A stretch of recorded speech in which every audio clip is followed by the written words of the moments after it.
यह कहानी आपके मनोरंजन हेतु बनाई गई है। इसका किसी भी जीवित या मृत व्यक्ति से कोई संबंध नहीं है। यदि कहीं इसकी समानता होती है तो वह मात्र एक संयोग होगा। और आपसे अनुरोध है कि कहानी को पूरा देखें व सुनें और अपनी राय हम तक जरूर पहुंचाएं। इंस्पेक्टर विश्वास आर्यन को समझाते हुए कहते हैं कि अभी हम पूरी कोशिश करेंगे कि तुम्हें सारे पैसे मिल जाएं, लेकिन अभी कुछ कहा नहीं जा सकता। उसके लिए मुझे कुछ सबूतों और सही जानकारी की आवश्यकता है, जिसके लिए मैं कुछ अलग से करने की कोशिश करता हूँ। तुम घबराओ मत और अपने घर जाओ। कल वापस आके हमसे मिलना। काफ़ी देर तक इंस्पेक्टर विश्वास आर्यन को समझाते रहे, लेकिन आर्यन बिल्कुल टूट चुका था। उसे घर जाने या कुछ भी करने की इच्छा नहीं हो रही थी। किसी तरह इंस्पेक्टर विश्वास ने उसे हिम्मत दिया और कहा कि कहीं भी बाहर जाओ तो अपनी निगाहों को ध्यान देकर उसकी रूप रंग को तुम जानते हो, इसलिए देखते रहना और जैसे ही कोई सूचना मिले फिर मुझे बताना। किसी तरह से आर्यन बुझे हुए मन से अपने घर पर लौट कर आता है और उसका मन अशांत है, जिसके कारण वह काफ़ी देर तक सोचता रहता है और सोचते सोचते वह कब सो जाता है उसे पता ही नहीं चलता।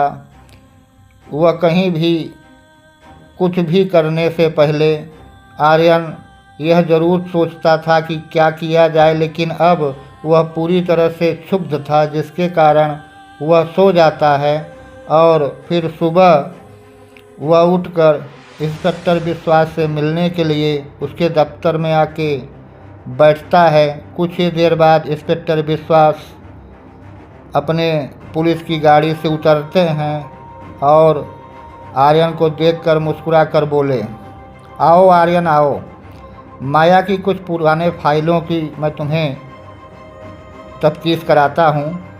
और आर्यन को लेकर एक कमरे में जाते हैं और माया की कुछ पुराने फाइलों को दिखाते हुए कहते हैं कि आर्यन, इनके कई नाम हैं, माया, सिमरन, चांदनी। चेहरा एक जैसा लेकिन कहानियाँ अलग अलग। इनका मास्टरमाइंड बहुत ही शातिर और चालाक है, जिसके लिए कई लोगों की इसमें ज़रूरत होती है और सब मिलकर एक साथ कार्य करते हैं और अंजाम तक पहुंचाते हैं। अब इन लोगों को पकड़ना मेरे लिए बहुत ज़रूरी हो गया है, क्योंकि मेरे ऊपर से भी प्रेशर पड़ रहा है और मैंने क्राइम पेट्रोल को भी इसकी सूचना दे दी है और साइबर सेल को भी काम पे लगा दिया है। आर्यन अपने अंदर के दर्द से जूझते हुए कहता है कि मैंने उस पर इतना भरोसा किया था सर।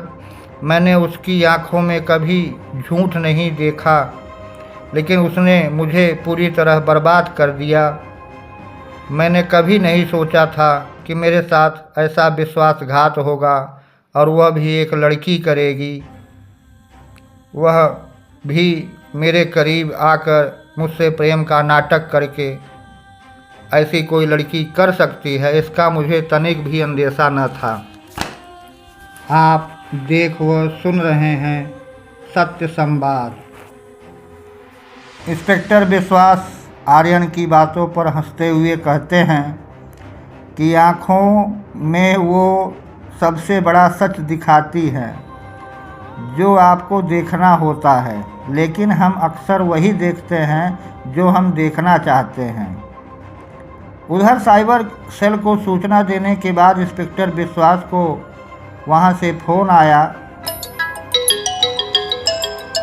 सूचना मिली कि साहब, हम आपके फ़ोन का वो आखिरी माया का कॉल डिटेल निकालने को ट्रैक करने की कोशिश कर रहे हैं और उन्हें एक नया पैटर्न मिला है। इंस्पेक्टर विश्वास आर्यन से कहते हैं कि हमें लगता है कि एक सुराग मिला है। यह लोग एक खास पैटर्न में शिकार करते हैं आर्यन, और अगला शिकार कोई बड़ा शहर और कोई आदमी हो सकता है। वह आर्यन को एक प्लान बताते हुए कहते हैं कि हमें उसे रंगे हाथों पकड़ना होगा।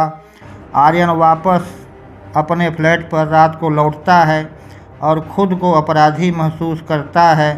उसे अपने धोखा खाने पर गुस्सा भी आ रहा होता है और ठगी का शिकार बनकर वह बहुत जलील अपने आप को महसूस करता है।